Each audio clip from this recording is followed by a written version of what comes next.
13th century melody, Cantus Firmus.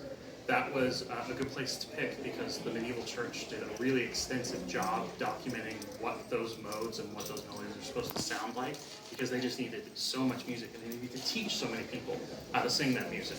So I was able to draw on that documentation for the original melody, which I will play on its own just so you have a kind of taste of it. And it goes a little bit like this.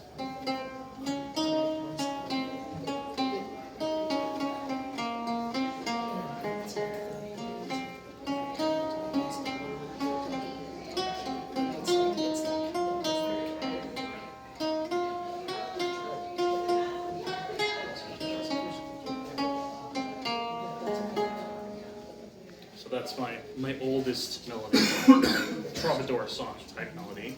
And I could have made my fantasy using just that, but I wanted a little bit more kind of to guide me and give me more juice to basically work with. And fortunately, there's another type of music that's really well documented from the early Renaissance period, and that's counterpoint. So I decided to take that melody, which became my Cantus Firmus, and create a 3-part motet. So I used a couple counterpoint manuals in order to compose that motet, and that gave me 3 voices, a soprano, a tenor, and a bass voice. And in a counterpoint motet, all of those voices are supposed to be independent polyphonic melodies, so they're supposed to be able to stand on their own. So when I found my first attempt at the fantasy, I tried to just play exactly what was written on the motet, and that didn't work at all. My fingers aren't big enough, my skill isn't good enough, it was a nightmare. What I did instead is I took those 3 independent melodies and I kind of made 3 movements of the fantasy. And so as I'll play it, there'll be kind of 8 measures of a tenor variation, 8 measures of a cantus variation, and 8 measures of a bassus variation. And this works really well because another popular kind of music around that turn of the 16th century is an imitative style of music.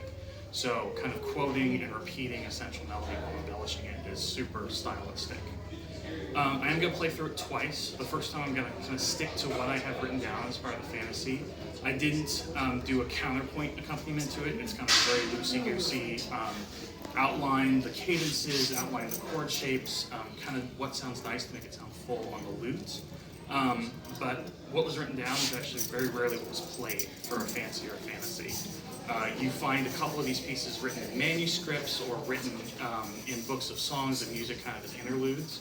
But what the lutenist would be able to do is take those kind of notes that they had for themselves and improvise on that piece. So I'm going to play through it twice, once kind of as written, quote unquote, and once improvised.